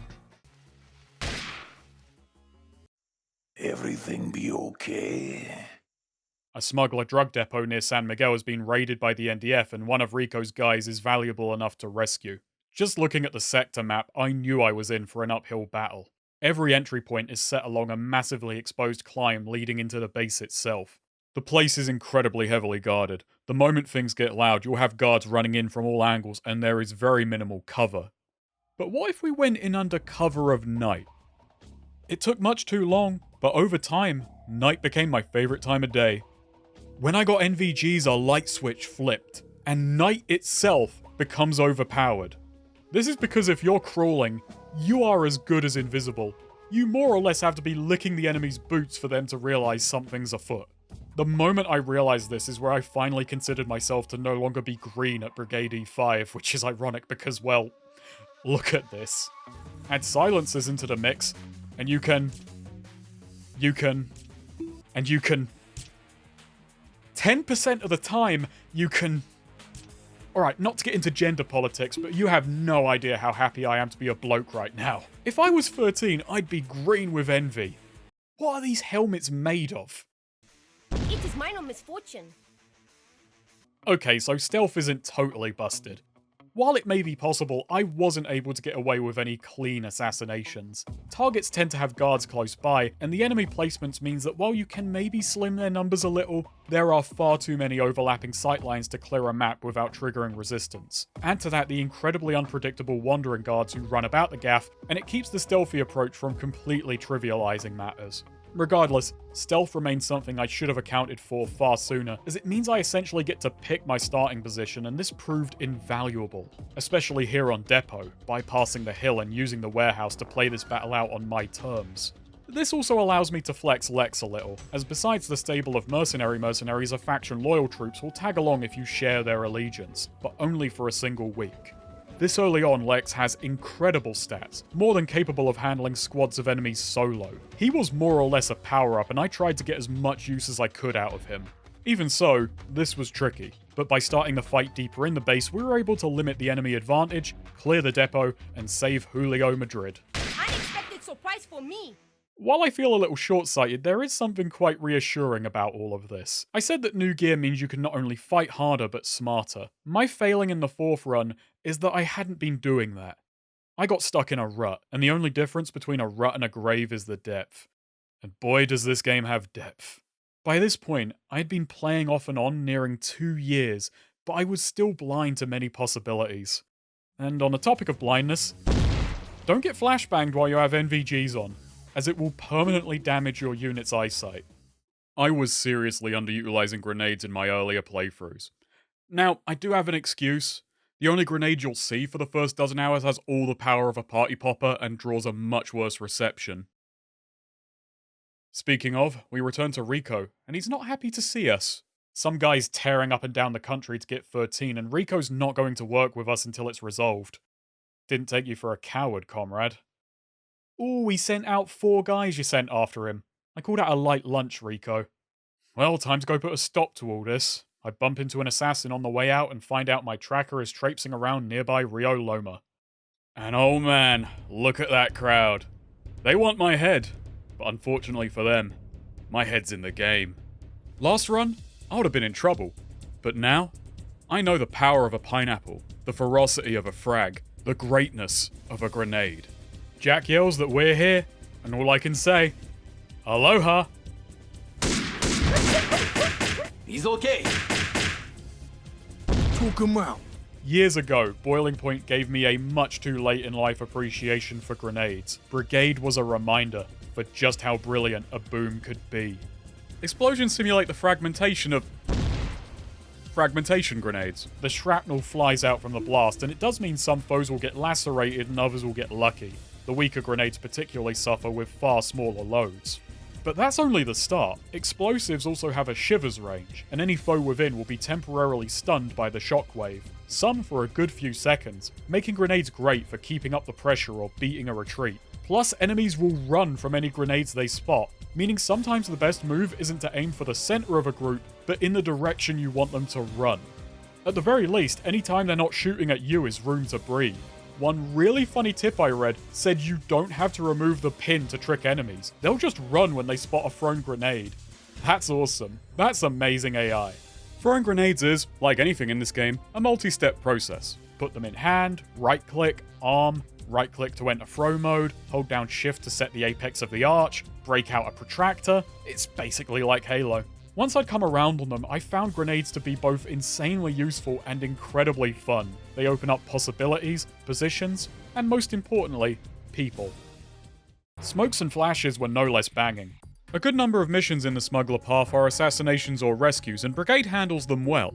They typically have a conceit where we're smuggled into a place under false pretenses before things kick off. This allows Brigade's rather loose design to jury-rig a more engineered scenario. This helps keep unhelpful repetition at bay and the difficulty manageable by giving you somewhere defensible to work from, typically an interior, and flashbangs are extremely helpful for fighting room to room. It's incredibly satisfying to catch a whole group with one, followed by a mix of excitement and terror as you rush the room and hope to take everyone out before they can return to their senses, trying to see if any of them looked away from the blast and are still a threat. And being on the receiving end is nerve-wracking. Accept! I am lucky.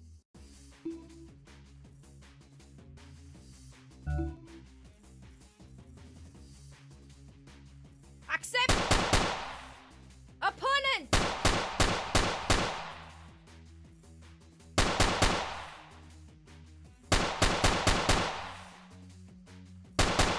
Unexpected surprise for me. During another rescue mission, extracting a smuggler prisoner out from under the NDF's watch, we posed as executioners to get in for extraction.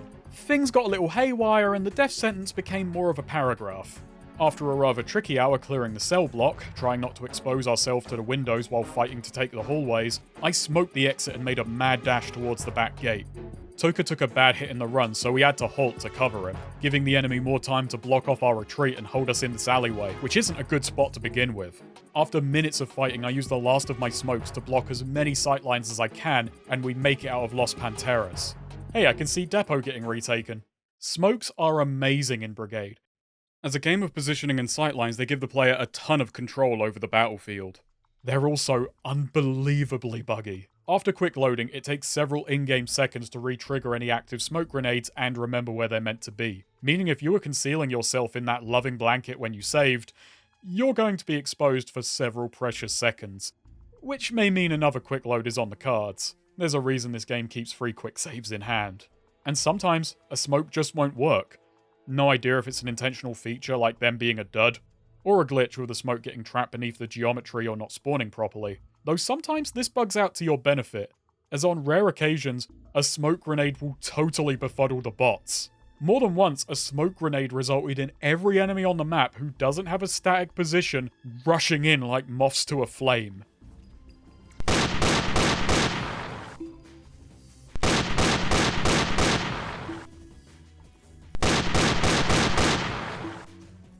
Done in a bottleneck, this can completely trivialize encounters. It's not exactly dependable, and I'm glad for that, but it was a treat when it popped up because it genuinely came about when I needed it most. By the late game, grenades become a necessity for making headway against the absurd enemy numbers, so it's a good thing they remained endlessly satisfying to use. I love how besides their sheer power, a ton of the fun is in how much they allow you to manipulate the foes and the map, giving the player some control to move enemies and remove sightlines. It massively expands the number of gambits a player can pull. The perfect grenade in this game feels so good. Just seeing a ton of damage messages shoot out so fast the game can't even show all of them. I love it. I'll be my favorite mercenary. Toka's doing fine. Oh, you meant me. We've got a pretty big gig. The NDF president's brother Alberto is going to be seeing his mistress in the nearby town of Horta, and we're to give this little tryst a little twist. And we're given a sniper rifle to do the deed. Gotta hand it to Rico. He just hands it to us. No faffing around burying it in a graveyard. So off we go to romantic Horta. I like this place. It's one of the prettier maps and one of the least used, as it has 0 features and is so out of the way the AI rarely sets foot there. I suppose that's why it's a good place to meet your mistress. Which makes it all the funnier that when I arrived to do the job, a smuggler patrol also happened to be in town and immediately opened fire on Alberto's bodyguards. I hope he promised his date fireworks. Thanks to the distraction, the assassination goes off without a hitch, but then I'm spying an opportunity. Sure, the Rico forces are outnumbered, but they're doing alright. This is a point in the game where a fight like this is still a pretty steep challenge, but greed and seeing this many men clustered together got the best of me. Gone for all time. Another fun thing is that by now I've got a 4-man squad, and thanks to that rifle Rico gave me, I finalised my lineup. So let's talk about weapon balance in a broader sense, because like in every other regard, Brigade winds up a little unique in some interesting ways. Obviously 13 I kept rocking assault and occasionally battle rifles. She was more or less my generalist, and in Brigade that's where these weapons fall. They are the best general option, and the game's preference for them is obvious. They're the most populated weapon type, and each rifle has a good number of variants with trade-offs of power, versatility, and reliability. There are also by far the most attachments for this type, and ammo is not only plentiful, but as the game goes on, many rifle calibers are sold in bulk packages, which makes managing the weapon far less cumbersome. Toka was my CQB and demolitions guy. I'm gonna lump pistols and SMGs together. I'm sure their cartridges give me carte blanche to do so. Gone for all time. Their only seemingly slight reduction in prep time turned them into close-quarter powerhouses. Obviously, this advantage falls off at range when accuracy and balance do more to decide the outcome than sheer speed. In a lot of games I've noticed SMGs tend to have trouble being balanced. They either become lesser assault rifles or, especially in games focused on close quarters, monstrously overpowered. Here, they feel distinct, which is a shame as CGL kills their effectiveness dead in the late game. Enemies start rocking armor that turns submachine guns into sub-massage guns. I may as well be giving these guys full auto effarage for all the damage I'm doing. One SMG remains viable, however, and it is fittingly enough, the P90. This Belgian bad boy stays powerful well into late game, easy to use and highly damaging, still sort of balanced by 5.7 ammo never being sold in bulk, making inventory management more of a headache. So as the game went on, I had to trade off Toka's SMG for ARs, but his shotgun kept its place. Even more situational than an SMG, but if he closed the distance, the enemy would be due a closed casket. LMGs and sniper rifles operate similarly, extremely powerful but incredibly fickle, doing tons of damage when the user has the element of surprise or a strong positional advantage, but falling apart the moment attention is turned on them. Most guns have a ready time of less than 3 seconds, most are measured in milliseconds. An aimed sniper shot can take up to a full 10. They are slower than my release schedule, but when they hit, oh boy. Un filet! Wiz became our sniper thanks to his magic trick where he made enemies' heads disappear from 100 meters out. Or maybe it's because his bullets would just whiz on by. Wiz could take the piss. Snipers are best used for priority targets or for sitting far away from an ongoing battle, putting down an enemy every few seconds, having to relocate the moment attention is turned on them. Some sniper rifles can have their scope swapped out for ACOGs or red dots, which makes them workable in a closer encounter, but obviously you don't want to be there. It's also thanks to Wiz I realised how on occasion your spare units are best used just sitting at the far corners of a map acting as spotters, letting 13 effectively have wall hacks, unable to be snuck up on and knowing perfectly where to throw grenades. Annihilated! Sleazy took it easy meanwhile as our machine gunner. LMGs are obviously a bit more capable than sniper rifles in a direct confrontation, and with luck can absolutely chew through hordes of enemies, but they remain vulnerable thanks to how much they limit the user's mobility. This is because LMGs require the user to be prone to be in any way accurate, so getting into and out of position is much slower. They need support or an easily locked down position, or they're going to get taken out quick. Sadly, bipods only work when laying down, they can't be rested on cover or anything like that. SMGs aside, I really like how Brigade balances ballistics. I've seen too many games where the most standard and dull option is also the best. It kills variety and leads to the worst kind of repetition. It can kill my desire to continue when I realise I'm just going to be doing the same stuff over and over again until endgame, At that point, hitting credits feels like little more than a formality. But Brigade doesn't have this issue because besides finding the core gameplay at the least consistently engaging, as I said, assault rifles aren't the best option. They're the best general option, with other weapon classes outclassing them in the right circumstances. Obviously 13 saw the most combat with Toka close behind, but there were times when Wiz or Sleazy were absolutely the difference makers. Even without a class system, I found my units fulfilling organic roles in the team, and based on their weapon of choice, I had to play everyone differently. You don't need turn-based and hotkeyed special moves to make units distinct. Brigade manages it through weapon handling and inventory management. So now that we know our roles, we roll the NDF forces out of Horta by assisting our fellow smugglers. And I have bypassed where CGL was on my 4th run, so obviously there's a new difficulty. Looting is now incredibly boring. Not just because of the sheer amount of corpses I have to tidy up, but because now, enemies are rocking vests, killing my investment. With this UI, I now have to pick through multiple layers of inventory, and it is a clunker. I wish I had a way to mark or destroy vests I've already checked. While it is nice to think about the big payday coming in my future, it can't keep me content for the 10+ minutes it takes to do cleanup. CGL, eh? Even the pillaging gets more perilous. And yet here I am, still keeping Palinero pristine. It goes without saying, but that stroke of good luck in Horta is not going to go unpunished. It was especially embarrassing when we were posing as kidnapped Tormen envoys sent to NDF peace talks. Lads, come on, these are peace talks. Let me instigate conflict in peace. Alright, they're gone. The smuggler route also features us visiting 3 mayors, but just like last mission and unlike last time, peace isn't an option. These fools didn't pay their dues to Rico and now they gotta deal with me. 2 of the 3 I'm able to take out nice and quiet. But then I arrive in Tarantino deep in Tormen territory and, well, as the man would be glad to know, something's afoot. Oh. Hello, officers.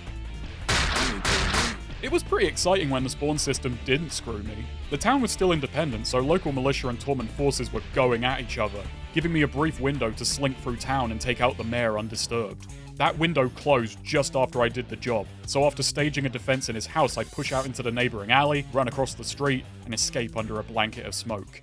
It's getting to be a struggle, but I've been slowly and surely pushing through missions, so what's next? Oh no. We're to take explosives and destroy the military plant at Del Plata. Oh man, we meet again. A year ago, this is where the game planted its feet, but this time I'm coming back to uproot the bastard. Last time, my big problem was the watchtowers. I simply couldn't launch a grenade up high enough to deal with them. Luckily, some boffin had the same issue and invented the grenade launcher, and with it, I can clear some space to fight from. 13's also far better equipped and better statted out. It's with great difficulty, but she's able to clear the area around the gate, and from there her and Wiz double team to snipe the towers Toka can't tackle. Once we're inside, I send 13 and Wiz circling the outskirts of the inside wall, setting up Sleazy to cover the forecourt and make sure no one can easily get them with a flank. And after a mere 2 hours of fighting and quick loading, They are gone. we did it. I have bypassed the 4th run. So here's a funny thing. In the very long process of recording this game, a guy familiar with Brigade joins the Patreon Discord and we get to talking. Obviously the topic turns to difficulty and how I'd cowered it out of the hard path. It's from him I then learned 2 things. 1. It's not exactly cut and dry which one of the 3 faction paths is the hard one. And 2. It's probably the smuggler path. So last year, I struggled more on the easier path, and as of now, I had gotten further on the harder one in much less time, thinking it was the easy mode. Isn't perception a hell of a thing? I mean, when I look back at the missions I've been undertaking, it's kind of obvious that Smuggler is harder. Tormens breaks you in easy, slowly escalating the combat so you've had time to make money and build units. The second thing you do under Smuggler is a giant war crime, and it only escalates from there. The thing is, that also means your stats, money, and CGL are also advancing faster. So this time when I arrived at the plant, I had more options. This is probably why it's not so easy to say which is the absolute hardest path. This may still be a roadblock, but Smuggler's difficulty curve gave me a ramp to clear it. This was shortly followed by an even sweeter revenge. Rico has us take out Kemen on behalf of the Smuggler boss with an explosive box of chocolates. That's some just desserts for all the hassle he gave me last year. And fighting free of the city was a big bastard thereafter. Following this mission, the smuggler campaign gives up on what you could call level design or even sense. We return to Rico with news the boss has gone off his nut, and he wants us to kill a few people just to see what would happen. Get to it. It's essentially a repeat of the mayor missions and prior assassinations, only now there's no engineered scenarios, far less room for stealth, and our targets are no longer marked on the map. One was easy, a military base I expected to be hell, so I geared up for a proper stealth mission, only I fumbled and got caught at the gate. And in a case of rather experimental one-upmanship, the AI fumbled harder and charged me, single file, like lambs to the slaughter. One guy showed me how hard one can truly fuck up by attempting to shoot me through the gate and getting killed by his own ricochet, and my target, not wanting to be upstaged, handed me the win. Cheers. The airport was a several-hour struggle, if only because I couldn't find my target anywhere, and in the process of hunting him, wound up having to manage 2 gunfights simultaneously on opposite ends of the map until he randomly turned up. The third and final target threatened to be another run ender, and bizarrely enough, it took place on a map that was the plant's polar opposite. The outpost is an open crossroad surrounded by hills. The hill lines have bunkers filled with men with yet more sentries flanking them, watching over the road below. And along the exits of the roads are watchtowers, surrounded by more men standing watch. Add a ton of patrolling guards, meaning the moment you get spotted you can expect a good 10 to 20 people to rush you from multiple directions, along with minimal cover so you're often exposed from several directions up to 100 meters, then throw in the fantastic flying guardsmen, who even I think's a bit too much, and you have what is by far the most difficult sector in the game. I figured if my target would be anywhere, it would be in the one and only cabin, sat at the apex of the map and surrounded by guards. Getting in here unnoticed is beyond my ability. I tried a few approaches. First was picking off as many guards as I could silently. This couldn't actually dent the population all that much thanks to a mix of helmets and hombres keeping an eye on each other. I attempted to rush and hold one of the bunkers, stage a fight on defensive terms, but the enemy is smart enough to frag me out when I do this. Trying to fight in the open is obviously a no-go. I was genuinely worried that this was it, as a week went by and I couldn't break through. I eventually resorted to the same tactic which initially got me through the tutorial, hunkered down in some ruins and let them come to me. But the enemy was simply too smart to bite. Worse than that, they positioned themselves perfectly that I could never go for an attack without exposing myself to not only who I wanted to kill, but several of their allies from several angles. I hadn't created a killing field, I put myself in a corner and the enemy was smart enough to keep me there. And it's here, at long last, I can get into the last mechanic I've yet to talk about. I hope you're excited. Actually, given what it is, I hope you're not. I think it's fair to say by now that 13 is a badass. But she isn't a stone-cold badass. And yes, in Brigade E5, there is a distinction. Each unit's state is governed by an adrenaline system where nerve-wracking actions hinder their effectiveness. Its biggest effect is high stress having a severe negative impact on aim. Near misses, explosions, wounds, and even simply spotting an enemy spikes adrenaline, with more foes having a cumulative effect. And if adrenaline raises too high, a unit can go into shock. On this map, with this setup, every single time one of my troops moves to take a shot, they're at risk of having a panic attack. In this already massively disadvantageous position, even my troops' ability to aim is shot. And then so are they. And yes, like everything else, there is a stat which governs adrenaline. The more reaction you have, the less reaction you have. You build it by exposing units to horrible circumstances, deadening them to such silly things as a healthy fear of death. I love this. I have to shell shock my units into efficiency. I'm PTSD maxing. I mean, there's an idea to it. You expose yourself to danger for longer, so that your adrenaline wavers off, so that you're rewarded with your actual aim stat. This is one step too far for me. Unlike other systems where it feels like when understood enough, a player can cleverly turn it to their advantage or else mitigate the disadvantage, adrenaline is terrible. All there is to it is hoping your units level up enough that the mechanic effectively stops existing. If there was any element of the game I would remove, it would be this one. And here's the thing. Brigade lets me. To end this section on difficulty, let me just announce that for how punitive I've made Brigade sound, I brought all of this on myself. Brigade has a difficulty selection only slightly less in-depth than the SPM menu. If there's a system you don't like, odds are you can just switch it off. I went into this 5th run conceding that if the game was too hard this time, I'd start easing off. That was the whole idea of going on what I'd erroneously heard was the easy path. Only now I've learned I'm actually on the hard path because I'm an idiot, and my stupid pride would never let me turn the difficulty down. I already feel a bit dodgy hitting Quickload to dodge consequences, but still, if you are not as pointlessly prideful as I am, you can change the game to your whims. Don't want to deal with weapon degradation and misfires? No need. Want medkits to actually heal you instead of just stemming bleeding? You can have that. You can simplify armor and the economy, have infinite stamina and energy, and of course, turn off the adrenaline system. You can even make the AI stupider, limiting the number of tactics they're allowed to use against you. The only allowance I gave myself is showing chance to hit. I played without that for the first couple of runs and felt genuinely blind without it. The chance to hit shown is only a vague suggestion, but that information is a necessity to know what I'm doing. And I'm sorry if that invalidates this video for some. I can't see odds to hit on YouTube, I'm afraid. This is a game made by the hardcore for the hardcore, a spiritual successor to an already niche and mechanically meaty tactics RPG by people who felt that what the genre needed was more mechanical meat. But as they said in interviews, the team wanted people who just wanted to fire off some guns to have some fun too. I brought this difficulty on myself because I wanted the full experience. But if anything has sounded a bit too much for you, Brigade has no problem with you taking it easy. I eventually won through what feels like a fluke. I fragged the bunker overlooking the house, quickly circle around, picked off the guard by the door, and then made a mad dash for the cabin. Knock knock! As luck would have it, my target was inside. I finished the job and was able to sneak back out before the entire map had descended upon 13, slinking away into the night with yet another seemingly impossible victory under my belt. Returning to Rico Reyes, he has one last, sudden request. Kill everyone.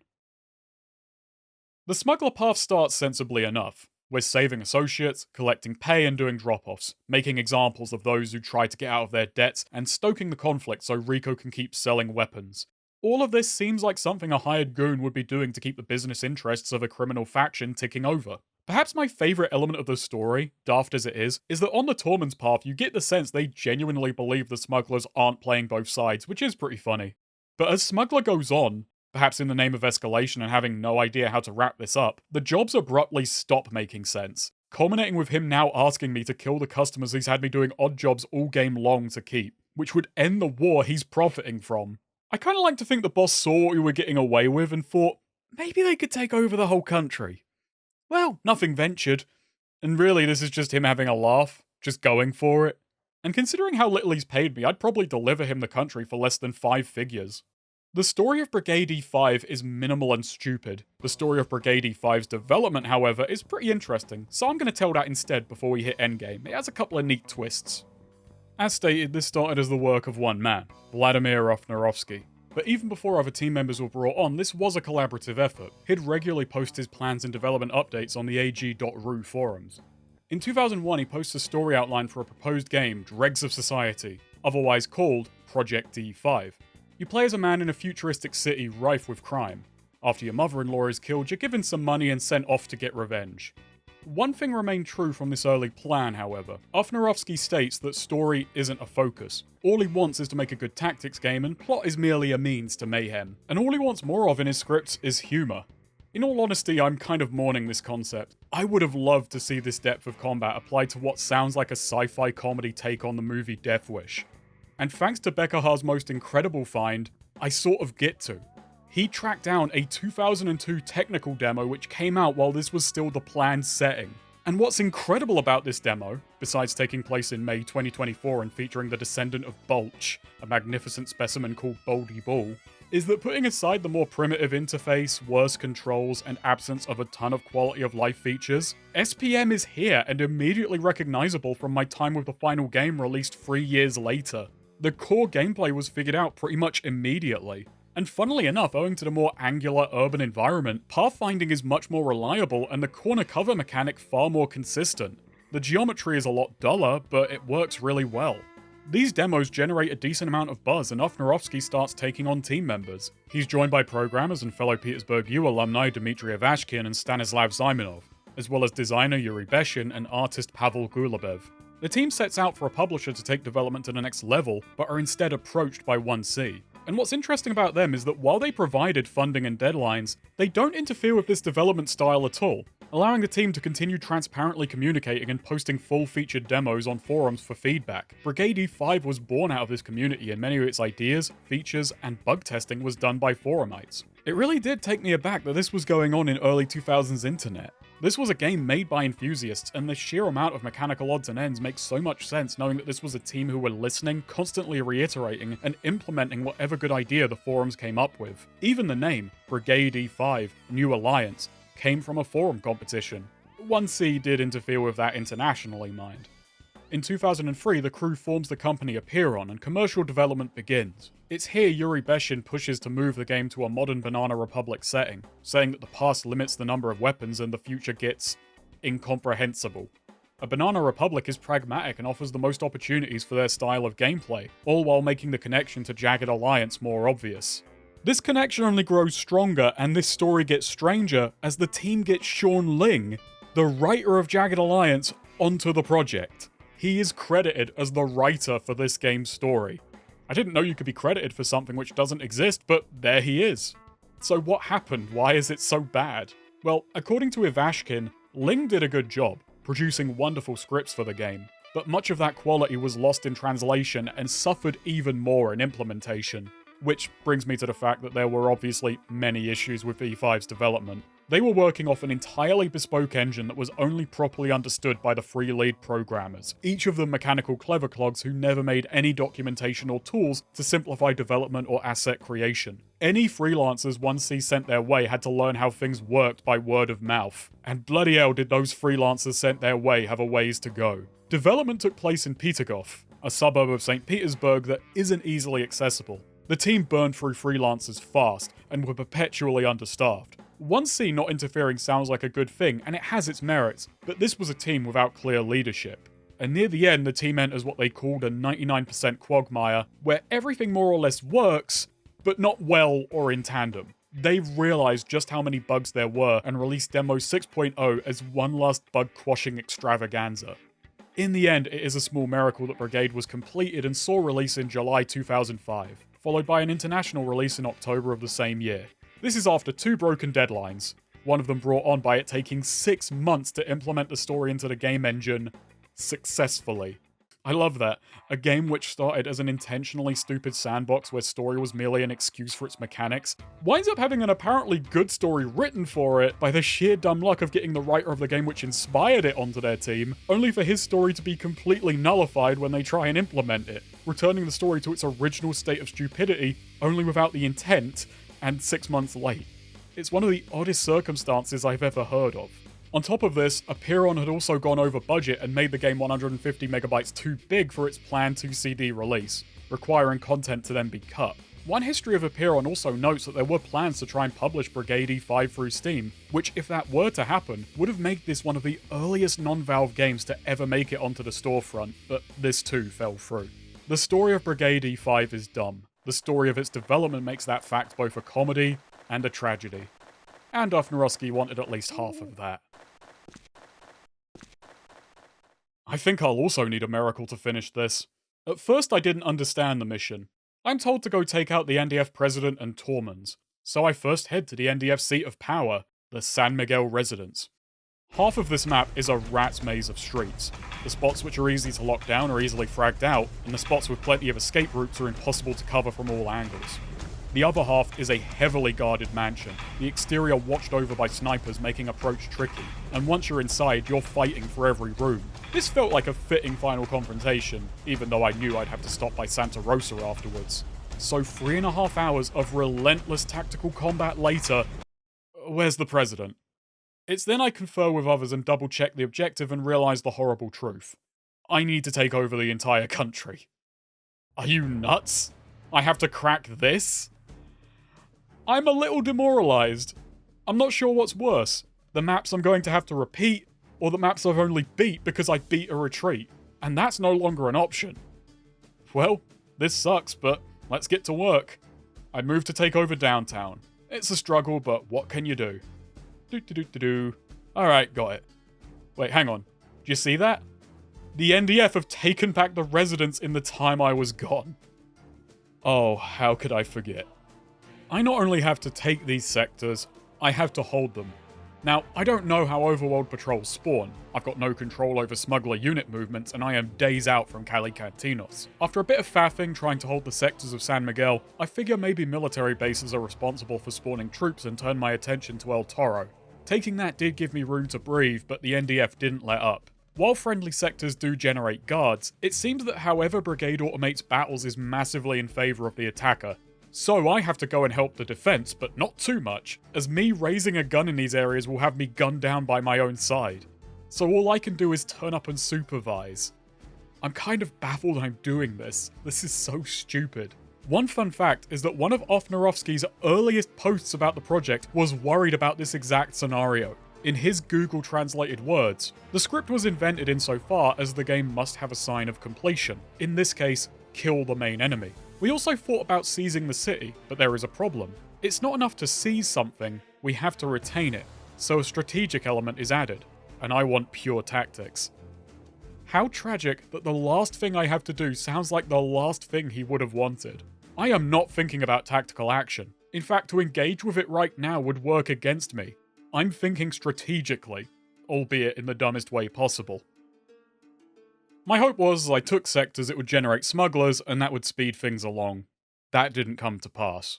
The total runtime for this campaign was 85 hours. The final mission took around 30, which I chipped away at over the course of a week. More than a third was taken up by this task, which saw me taking and retaking sectors as my interest with the game sharply waned and I crashed the economy by flooding it with tons upon tons of guns. I'm sure Rico will be happy about that. Never before have I had such a drastically shifting relation to a game's difficulty. I started off struggling against 4 random bandits rocking handguns. Later on I escaped situations I supposed I'd have to eventually face head on, and questioned if when the time came, would I be up to the task. And 4 separate times before now I found the answer was no. When I was hours deep into this takeover, I was pulling off what before I had envisioned and encountered as impossible. And all I felt was impossibly bored. I mean, can you blame me for feeling bored? To keep going further and further, and then this game, which is already of a decent length, hits me with such an absurd, horrible, dull final objective. It is the most blatant of padding. But it's only on this route. Part of why Smuggler could be called a hard path is that if you go NDF or Tormen, you need only take out your rival faction, which is both a sensible conclusion and not really unreasonable. But if you play Smuggler, you're clearly of a greedier ilk. You want it all. Though part of that tedium was on me. I may have ignored the drugs in this game, but I had found myself using. I may not be keyed up on coke, but I am addicted to the Quickload key. Like I get bored of games with outright best options, I also tend to fall off grand strategy campaigns the moment I have a sizable advantage and the win screen feels inevitable. I don't enjoy victory half as much as the feeling of having earned it. I want a good story to tell, and few good stories have victory be assured. All of my best memories from my time with Brigade were when the chips were down and I came out on top anyway. Getting knocked down and getting back up again is a lot more impressive than just time warping back up right. The best general weapons are assault rifles. The best outright weapon is time travel, and the only thing which keeps that balanced is the player's own conviction, which is heavily eroded by boredom. That's why watching myself go through the last 20 or so hours of this campaign in a quick load laden haze is frustrating. Most of the time 13 takes a hit, I simply rewind and go again. I may have erased potentially many great moments in the process. It doesn't help that by now 13 is a stone cold badass. With aim and reaction stats so freakishly high, she more or less walks through danger unfazed, able to outshoot anyone foolish enough to cross her path, and unflinching in the face of terrifying odds. Though I suppose she has little reason to fear death since I can keep that grim spectre at bay with the mere press of a button.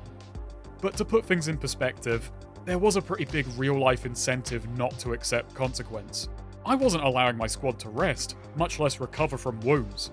Even a couple in-game hours recuperating could mean a sector is taken, which means a couple of my real-life hours are taken too, and that's so much worse.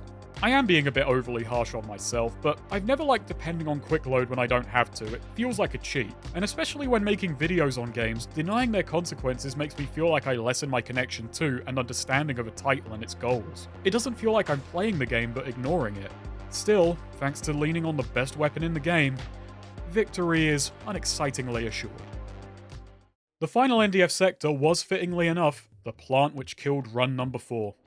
There's a bit of a problem, however. The grenade launcher which let me fight my way in last time would no longer work. As CGL climbed higher, the enemy got armor which was way too much for it to punch through, so I decided to instead lean on 13's now unbelievable marksmanship to slowly push my way into the base. This being their final zone, it spawns the NDF secretary with maps to the president's last holdout. Both my plan and her life were cut incredibly short when a hand grenade caught her in the blast and I rushed the body to grab the documents. And rather than keep fighting, I decided to leave the NDF with the plant as a monument to failures past, present, and future.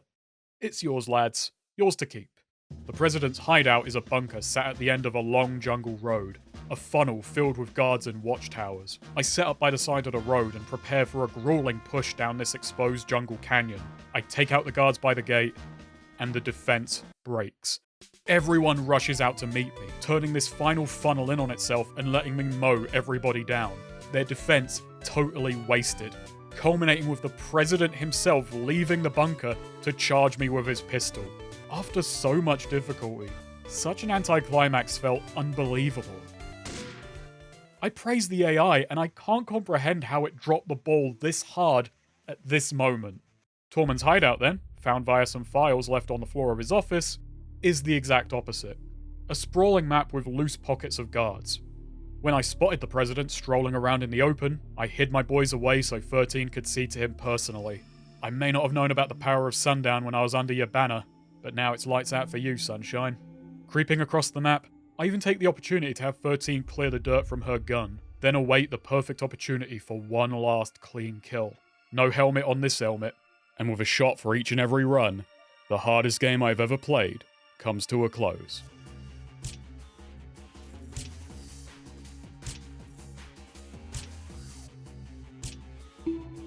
Oh no, my boys! Oh no, that's pretty bad. Oh, that's on me, I guess. Oh. The program has performed an illegal operation and will be shut down. Mate, the entire game was me performing illegal operations. Was the illegal operation that broke the country's back allowing me to win? Damn it, Tormen. Well, this one isn't so bad. It's just 2 newspaper slides and then an FMV that I can grab from the files. It didn't bother us anymore. A mercenary's business is money. And we'd earned enough money to spend a year of quiet life. Somewhere in Jamaica.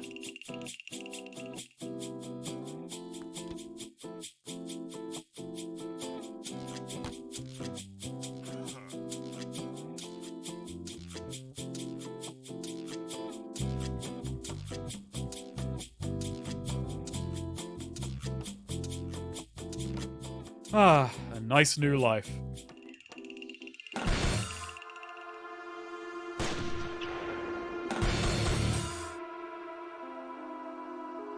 And it ain't going just yet.